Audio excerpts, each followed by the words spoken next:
Before tonight's horrors unfold, drop a comment and let us know where in the world you're tuning in from. Your support keeps the horrors alive. Let's begin.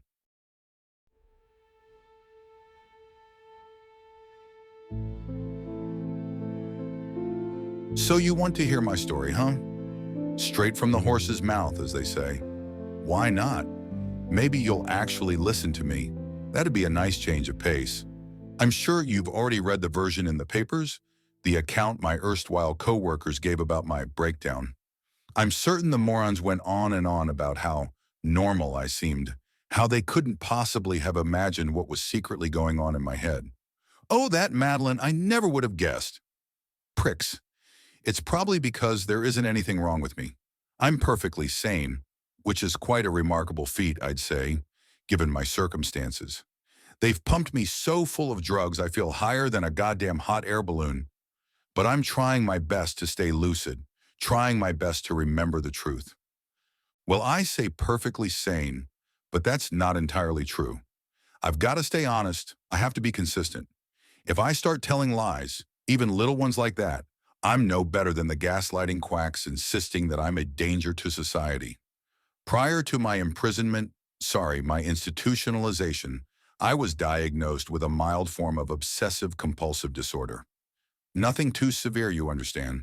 No intrusive thoughts telling me to kill the president or to peel off my own skin or anything like that.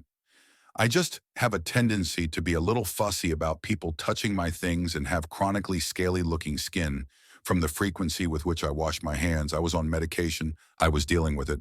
I doubt anybody even noticed. Now, of course, they've been giving me all sorts of wonderful diagnoses, a veritable smorgasbord of neuroses and complexes. All the usual suspects are there. Paranoid schizophrenia, antisocial personality disorder. I believe one doctor even suggested dissociative identity disorder, though I've never shown even the slightest sign of having some sort of separate personality.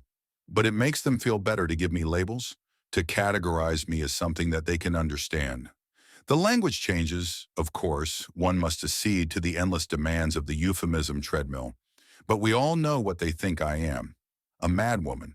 To them, I'm just a frightful maniac, a slasher out of a bad horror film who tried to cut up some innocent, normal person because the voices in my head told me to.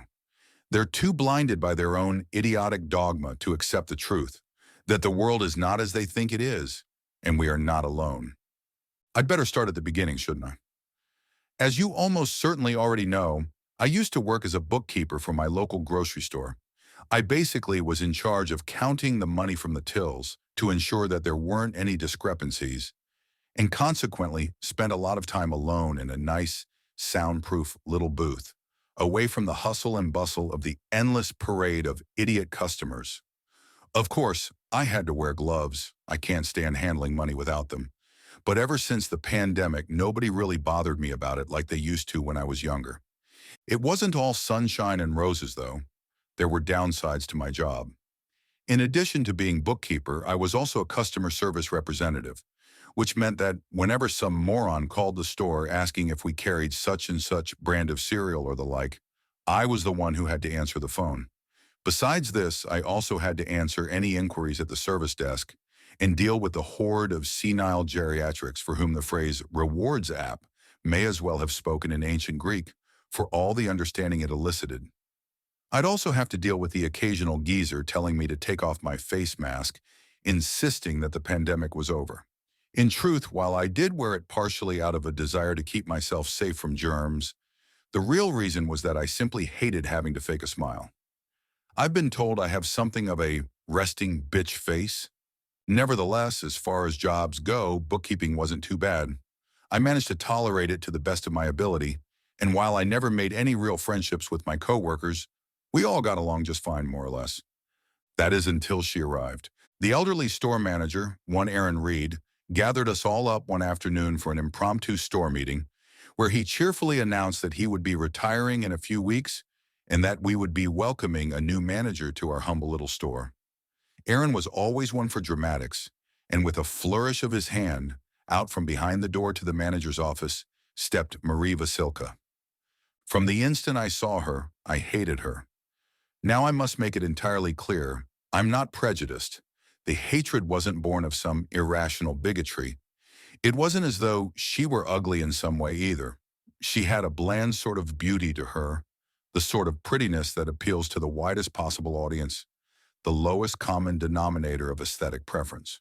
She wore a full face of makeup, her light brown hair was set up perfectly in some trendy but modest style, and she wore well-tailored slacks and a perfectly fit black turtleneck. Everything about her was almost unnaturally perfect, like a digital camera filter was permanently applied to her, so she always appeared in just the right light. I'll admit that all these details didn't jump out at first. Instead, what affected me the most, ensuring immediately that I would not get along with her, was her smile. There is a certain expression, unique to the field of customer service, that denotes someone who feels perfectly fulfilled in that most degrading line of work. A grin representing such infinite shallowness that the mind boggles trying to conceptualize it. Vasilka had the unmistakable, hollow smirk of someone who genuinely tried their absolute best to live her company's values, who really did believe in the timeless maxim, the customer is always right. When she introduced herself to us, my suspicions of her soulless devotion to her career were instantly confirmed. She had a perfect customer service voice, that slightly too high-pitched tone of polite concern that could immediately soothe even the most cantankerous of coupon-clipping grandmothers. Her every motion was like that of an actress playing a role in a cruddy B-movie, stiff and wooden. She represented everything I hated about this job. All the worst aspects of the service industry rolled into one smiling, polite package. Still, in spite of my immediate revulsion upon interacting with her, I tried my best to be as cordial as I could stomach, and made an effort not to roll my eyes when she remarked upon how I had such a lovely name. I'm not an asshole, after all. I understand that the universe doesn't revolve around me, and that it takes all sorts to make up this world we live in, regardless of whether or not I like them. As it turned out, my first impression of Miss Vasilka, being a chronically happy workaholic, proved to be entirely correct.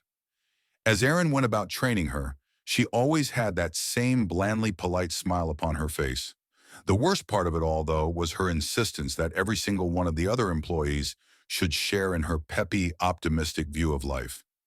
Even while Erin was still guiding her around the store, getting her acquainted with the various departments and the like, she couldn't help but comment on things that might be improved. She'd point out when cashiers were standing about with nothing to do, waiting for customers, and tell them to work on cleaning up the check stands. She would always notice when a shelf could use a bit of tidying up or some item needed restocking. She seemed to get some sort of perverse joy from efficiency, as though she had no higher aspiration in life than to be a beautifully gleaming cog in some vast, perfectly calibrated machine.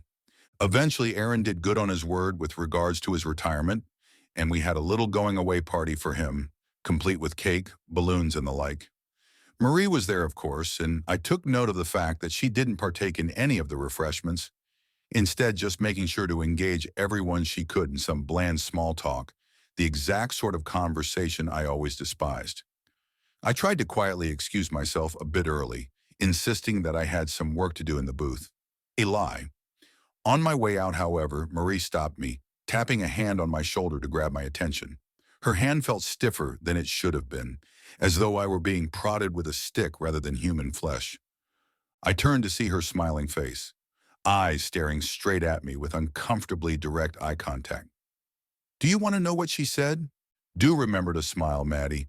It's an important part of serving our customers." As I believe I mentioned, I wore a face mask to work for the express purpose of not needing to deal with any of this nonsense. Point blank, I asked how she knew if I was smiling or not, given that my mouth was covered. She replied that, "You can always tell if someone is smiling, Maddie, even if you can't see their mouth." Why heck, sometimes people smile with their mouth, but not with their eyes. I think it's really important for our customers that we smile with our whole face, don't you? The whole time she spoke, her face was locked into that perfect, happy grin. She was, as she put it, smiling with her whole face. It made me quite uncomfortable. I mumbled some sort of generic grunt of agreement and turned to leave. but she grabbed me by the shoulder and quite forcibly turned me back around to face her. Marie's hand was hard upon my shoulder, a vice grip in fact. I was baffled, not to mention frightened, but all Marie had to say was, "I'm sorry, I don't quite think I heard what you said. Do make sure to enunciate properly, Maddie, it's only polite." I forced a smile and carefully spoke the words. "I understand, thank you, Marie. May I go to the booth now?" Marie nodded, replied that I may, and then went back to join the party. The whole affair scared me, more than I at the time thought it should have. By the time I got back to my booth, I had myself a short cry, because there was something so utterly terrifying about Marie. I described her earlier as moving like an actress in a bad film. But you must understand, I don't mean that as if to say she was faking her persona. It's just that she genuinely happened to behave in that way. All the shoddiness of bad acting with all the sincerity of real life. A person who was fundamentally wrong on some level. It was that night after her bizarre order for me to smile that I had the first of the nightmares. I've never been much of a dreamer, you understand, so when I do have one, I'm inclined to remember it. This particular dream was among the most vivid I've ever experienced. I was all alone in the grocery store. There were no other co-workers or customers about. I was simply walking through the aisles, completely solitary, yet with an intense feeling of being watched. Every security camera seemed to be pointed directly at me, a beady mechanical eye judging my very soul. After a few minutes of aimless wandering about the store, growing increasingly tense and paranoid, my dream self was startled by an announcement on the intercom. "Maddie, could you please come to the office? Maddie, to the office, please?" It goes without saying whose voice it was. Nobody else ever calls me Maddie. I didn't want to go to the office. The whole idea sent a shiver down my spine, as though someone had poured ice water down the collar of my shirt. But I didn't have a voice. In that manner unique to dreams, I unwillingly felt myself begin to walk steadily towards Marie's office, one agonizing step at a time. All the while I could feel her smiling eyes watch my every movement through the myriad cameras. I finally reached the door to the office, closed but with a sign attached to it saying, "Come right in bold Comic Sans. Below the tacky letters was a picture of a yellow smiley face. I felt myself push open the door, revealing the office. It was sparsely decorated, with not so much as a picture of Marie's family on the desk. Though in retrospect, I doubt that she has anything we'd be likely to call a family in the normal sense of the word. She simply sat there smiling, unmoving, like a wax statue. I sat down in the chair opposite her, and we began to stare at one another. The staring, oh dear God, the staring. It went on for what felt like hours, nightmare logic permitting my eyes to remain open, despite the impossibly long stretch of time. It didn't stop them from hurting, though. The whole time I could feel my eyes itching, begging me to let them close. But I couldn't. All the while, Marie continued to look at me, eyes effortlessly remaining open, the smile fixed upon her face. She didn't say anything. No words were spoken between us. She didn't even seem to breathe as far as I could tell. We just sat, each of us the other's mirror, locked in some sort of hellish staring contest that I knew I could never win. Even though the nightmare permitted me the strength to avoid blinking for lengths of time that would be unimaginable in the real world, I still knew that I would have to eventually. Finally, after perhaps 2 or 3 hours, I could feel that I was going to give in, that my eyes would blink. I was terrified, sweating with the fear of what would happen, wanting to shriek from the painful effort it took to try and keep my eyelids open, but unable to muster even a whimper.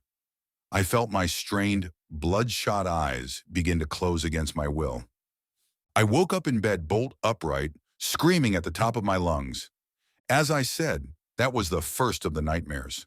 They began to recur every single night, always the exact same way, never deviating in the slightest of minutiae, save that the demoniac staring contest lasted longer each time. Fairly soon it began to feel as though I was spending more time in those dreams than in the waking world. The lack of rest began to affect me after only a few days of these terrible dreams. I felt listless, paranoid, and stressed all the time.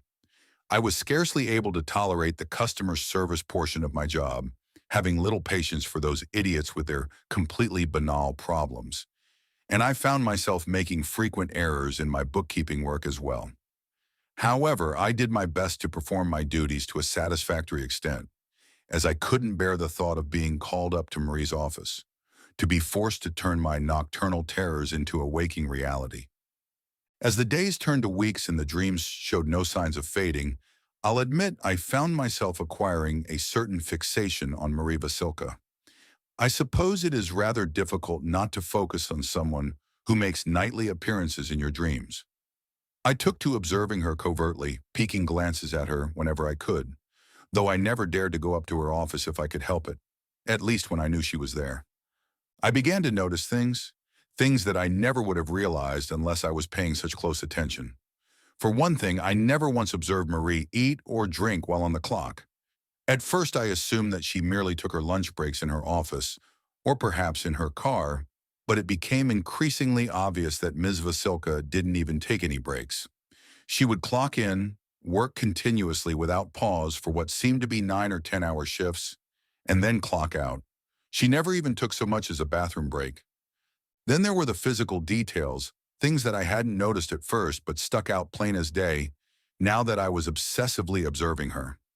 I realized with some confusion one day that despite how much time I'd spent looking at Marie, both in my nightmares and the waking world, I hadn't the foggiest idea how old she was.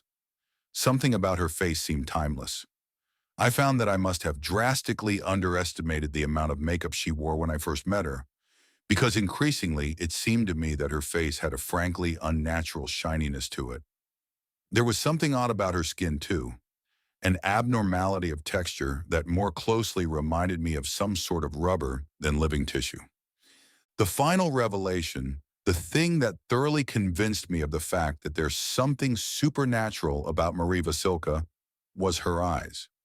I was observing Marie assisting a customer from the comfort of my booth, as it was fortunately equipped with a one-way mirror through which I could keep an eye out to see if anyone approached the service desk.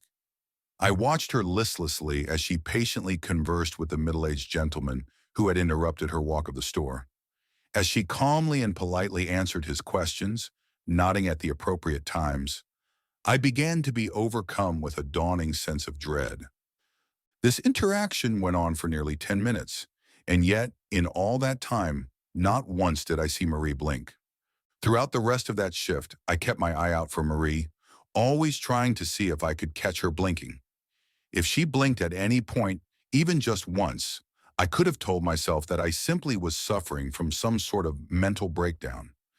I could have told myself, as the doctors at this fine institution insist, that I was just going crazy. But she never ever did. Now, I'll admit, from an outside perspective, my next decision may sound a touch drastic, but you have to understand my position.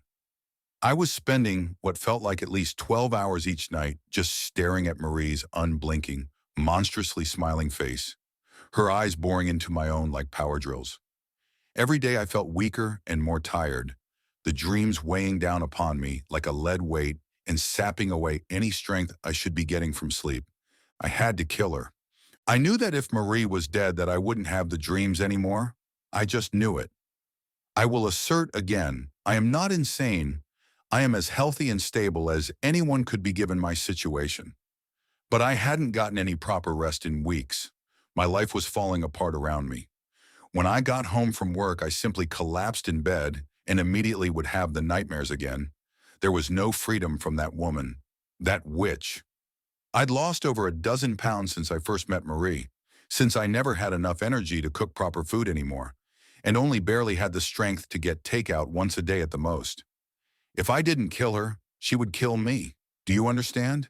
It was me or her, Madeline or Marie. The choice was obvious. I'll grant that I didn't have the most elegant plan in the world. She seemed to work 7 days a week, so I decided that I'd simply wait till one of the days I had off, lurk in the parking lot until she clocked out, bash her brains in with a baseball bat, and drag her body into the trunk of my car. I didn't really have much of an idea for what to do with the corpse beyond simply dumping it in the woods. But at that point, I was so desperate to be free that I figured I didn't have time to plan things out that far ahead. Luckily, I did know what Marie's car looked like and where she tended to park. I'm not much of a car person, and in fairness, I was not in an emotional state conducive to thinking very clearly at the time, so I can't tell you the exact make and model, but it was just as inoffensive and blandly pleasant looking as she was. It was silver little subcompact, the sort of modestly priced vehicle with good gas mileage and such a universal appeal that anybody could have owned it. The only reason I was able to distinguish it from the others of its kind was the custom license plate, SM1L3:. I lay in wait for hours, slamming down energy drink after energy drink to keep myself awake and alert, keeping a sharp lookout. I got close to nodding off once or twice, but I stayed focused. I had a goal. I was going to take back my dreams from this grinning freak. It was a long, agonizing wait, but eventually my patience paid off, and I saw Marie come walking into the parking garage, still smiling that self-satisfied customer service grin. Conditions were nothing less than perfect. She hadn't seemed to notice me, and her path was such that there would be a brief opportunity where her back was facing me. Nobody else was around, and it was late in the evening. There would be no witnesses, no one around to hear if she tried to fight back. I steadied my breathing and tightened my grip around the baseball bat, readying myself to end the nightmare. Time slowed, the seconds seeming to drip like molasses, and in the silence of the parking garage I could hear my heartbeats loud and clear. Finally the moment came, and I lunged at her, swinging the bat with all my strength as I let out a strangled cry of rage. I expected a thud, or perhaps a crunch, something like what they play in the movies when someone is hit with a blunt object, you know? That satisfying, meaty sound that lets you know someone isn't getting back up. It didn't sound like that at all, though. Not even in a little. Instead, there was a loud smashing noise like a vase being dropped upon a tile floor, or a brick being tossed through a window. Regardless, Marie's body fell to the floor, limp and lifeless. There was no blood, but at the time I didn't think about this. I was too giddy with adrenaline to notice. I stuffed the baseball bat down the back of my hoodie so I could have both of my hands free, then started dragging the corpse back to my car. It was lighter than I expected. She couldn't have weighed more than 80 pounds at the most, which was drastically inconsistent with her height and apparent size. I figured beneath her concealing clothes she must have been completely emaciated. I tossed the body in the trunk and drove home, cackling to myself as I did so. Again, I'm not crazy, I know how this sounds, but I was just so relieved. I was looking forward to a good night's sleep, to finally have a chance to rest. All I had to do was dispose of the body and I was set. I would finally be free. I made it home without incident somehow, a minor miracle between the lack of proper rest and intense mix of emotions I was feeling from killing someone. As justified as it was, I still couldn't help but feel guilty. Taking a life, even that of some unnatural, idiotically grinning customer service sorceress, doesn't exactly rest easy upon one's conscience. As I pulled into the driveway, I was beginning to question myself, wondering if I had made the right decision. Surely she must have people who will miss her, I thought to myself. I began to worry about the police and started to consider the options I could take to dispose of the body. I came up with the idea of disposing of her clothes separately from the rest of the body in order to throw off the trail, thinking that if investigators found her clothes in the nearby river, they'd be unlikely to check the woods. I had one last task ahead of me before I could finally have a pleasant night's sleep, and I swallowed down another energy drink in order to keep myself awake. After making sure nobody else was around to see, I carried Marie's body into my garage and shut the door. I grabbed an old tarp and some duct tape that I planned to use to wrap the body and then set about removing the clothes. I started with the shoes, pulling them off with ease. Marie always seemed to wear comfortable but professional-looking slip-ons. It was when I removed the socks that I got my first surprise. At first I assumed they must have been some sort of prosthetics. One foot was crudely hacked from wood, and the other seemed to have been taken from a department store mannequin of some sort. Unsettled, I decided to move up to the shirt instead, not wanting to have to deal with Marie's mismatched feet. I soon discovered, however, that if anything, the feet were the least strange part of her. As I pulled off her turtleneck, I was confronted with an utterly bewildering sight. I don't quite know how to describe it, not because it was in any way difficult to comprehend, but saying it back now just sounds almost silly. Her entire body seemed to be composed of nothing but, well, garbage. The main bulk of the torso was a loose sort of cage made from chicken wire, filled in with various nonsensical objects in the place of internal organs. There were two long, partially deflated balloons of the sort a clown would use to make balloon animals, in the place of lungs. Where the heart ought to have been was a broken alarm clock, though I can't be sure if this was always broken or if it was merely damaged in her fall to the ground. The stomach was a translucent plastic grocery bag filled with what looked to be the severed limbs of plastic dolls. Her intestines were a number of toy rubber snakes tied together. I could go on naming the inane, utterly pointless knickknacks that made up the false body of Marie Vasilka, but it doesn't matter. None of it matters. My eyes wandered up to her face, and that strangely perfect smile still stretched across her lips, eyes still open, staring blankly upwards. I could see now it was a mask of some sort, rubber and clearly fake. I have no idea how it had seemed so lifelike before. I pulled it off, trembling as I did so. Beneath the mask was one of those glass mannequin heads, the sort you use to display hats. The back of it shattered into 100 pieces from the force of the baseball bat. It was filled with a string of unpowered Christmas lights. I didn't bother taking off the rest of the clothes. I just wrapped it up in the tarp, clothes and all, and dumped in about a mile into the woods, around 100 yards off the side of the highway. I mean, it's not like it was an actual body. The most I could get in trouble for was littering. By the time I finished disposing of Miss Vasilka's remains, it was nearly 1 in the morning, and I was well overdue for some sleep. My mind was utterly unable to process what I had experienced, and I was completely numb to the impossible thing I had seen. All I felt was a desire to go to bed and have the whole affair over and done with. Rationalizing what happened was a problem for the next day's Madeline. Of course it wasn't that simple. Why would it be? Whatever powers that be have clearly decided that my life is clearly not one which is meant for happiness. This time there was no buildup, no wandering through the aisles of the grocery store. I simply lay down in bed, closed my eyes, and then I was there in the office, face to face with that thing. It wasn't wearing the mask anymore, nor clothes. It just sat there staring without eyes, a blank, transparent glass head filled with softly shining Christmas lights, atop a body composed of nonsense and garbage. Even without a face, I could tell it was smiling at me. And so I stared at this thing, this mockery of the human form, until my eyes burned with the effort to keep them open, and I once again awoke screaming. But that wasn't what got me locked up in this nut house as a madwoman. Oh no, not in the slightest. It was what awaited me when I arrived back at work the next day, exhausted and borderline suicidal. I walked into the break room to clock in, only to find all was adorned with ribbons and balloons, with a big cake on the table, decorated with the words, "Happy Birthday, Marie." In the corner of the room sat a punch bowl and a number of glasses.